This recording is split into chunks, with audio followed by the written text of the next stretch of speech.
Saviez-vous qu'il existe 5 types de plaintes à la CNST et que 4 n'ont rien à voir avec un accident de travail et la plupart des gens n'en connaissent que un? Je vous explique avec détail.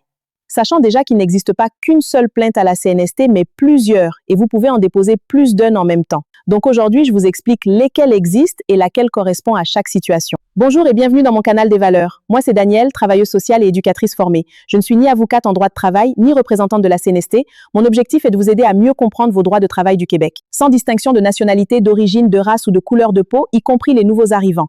En tant que professionnel des services sociaux qui a beaucoup entendu des histoires des victimes qui ont souffert des abus de leurs employeurs et sont restés en silence, par ignorance, par peur et intimidation de perdre leur emploi ou statut d'immigration. D'aucunes se sont vues se faire retirer ou réduire leurs heures de travail après avoir été enceintes ou après maternité. Plein d'autres causes. C'est pour cette raison que j'ai pris l'initiative de faire ce canal qui partage des informations réelles basées sur le site de la CNSST. Abonne-toi ici pour suivre nos vidéos de chaque semaine et aussi des vidéos de notre canal YouTube qui pourra vous intéresser. La CNSST, c'est la Commission des normes de l'équité, de la santé et de la sécurité du travail. C'est l'organisme qui protège les travailleurs au Québec syndiqués ou non syndiqués. Et c'est là que vous déposez vos plaintes. Bord de votre milieu de travail avec vos preuves documentées et voici les 5 grands types de plaintes. Donc, je vais vous les expliquer simplement une par une. Du côté des normes du travail qui fait partie du volet 1 de la CNST. Selon la structure organisationnelle de leur organisme et dans la précédente vidéo, je vous avais expliqué que cet organisme est divisé en 2 grands volets. Numéro 1 parmi les 5 est la plainte pécuniaire. C'est la plainte pour l'argent. Si votre employeur ne vous a pas payé ce qu'il vous doit, votre salaire, vos heures supplémentaires, vos vacances, vos indemnités, vous pouvez déposer cette plainte. Le délai pour déposer ce type de plainte varie entre 45 jours et 2 ans selon l'événement en question. Numéro 2 est la plainte pour pratique interdite. C'est celle qui concerne les représailles. Une pratique interdite, c'est lorsqu'un employé est congédié, suspendu, transféré ou sanctionné parce qu'il a exercé un droit reconnu par la loi. Par exemple, vous avez porté plainte pour harcèlement et du jour au lendemain, votre horaire de travail change, on vous exclut des réunions encore plus ou on vous donne des tâches dégradantes. C'est interdit et vous pouvez le signaler aux normes de travail sans avertir à votre employeur. Numéro 3 parmi les 5, la plainte pour harcèlement psychologique. Vous pouvez porter plainte à la CNST si vous êtes ou avez été victime de harcèlement psychologique, sexuel ou discriminatoire dans votre milieu de travail. Et vous avez jusqu'à 2 ans après le dernier événement du harcèlement pour le faire. C'est exactement la situation d'Anna.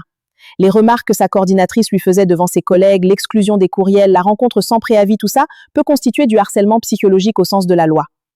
La plainte numéro 4 parmi les 5, c'est la plainte pour congédiement sans cause juste et suffisante. Si vous avez été renvoyé et que vous estimez que ce congédiement n'était pas justifié, vous pouvez contester à la CNST et non chez votre employeur. Et cette partie inclut ce qu'on appelle le congédiement déguisé, quand on ne vous renvoie pas directement, mais qu'on rend votre vie tellement difficile que vous finissez par démissionner vous-même, comme voulait faire la coordinatrice d'Anna et le superviseur de Marie. La plainte numéro 5, qui est la dernière, c'est la plainte pour changement de statut ou de poste de travail non justifié. Si votre employeur a décidé de changer votre titre d'où vous étiez employé et tout à coup on vous dit que vous êtes travailleuse autonome ou contractuelle, sans que votre réalité de travail ait vraiment changé, vous pouvez contester ce changement. Par exemple, vous êtes un agent de marketing et lors de votre embauche, l'employeur vous a mentionné un salaire fixe dans votre contrat. Et après quelques années, il commence à vous dire qu'il va commencer à vous payer selon vos ventes. Vous devez contacter directement la CNSST puisque c'est de l'abus. Et un autre exemple, vous êtes au départ contracté comme plongeur dans un restaurant et avec un salaire de plongeur et après quelques mois de travail, l'aide cuisinier démissionne son poste et votre employeur vous demande d'occuper la fonction de l'aide cuisinier avec le même salaire. Ou dans certaines occasions, tu te vois faire les 2 postes de travail, celui aide cuisinier et plongeur. Ça, c'est de l'abus. Vous devez faire valoir vos droits sans crainte. La CNST est là pour vous protéger. C'est ici que s'achèvent les 5 plaintes que nous avons citées, qui est dans le volet 1 de la partie des normes de travail qui est toujours la CNSST.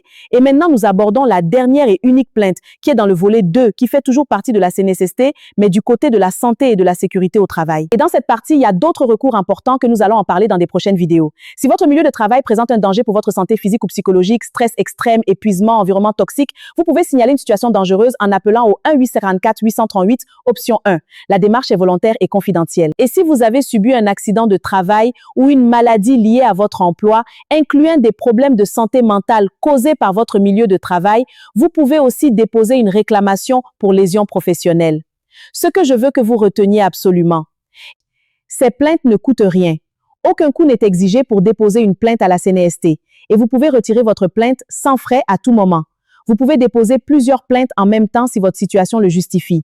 Et si votre plainte est confiée à un avocat de la CNST, vous n'avez aucun frais à payer. Votre employeur n'a pas le droit de vous punir parce que vous avez porté plainte.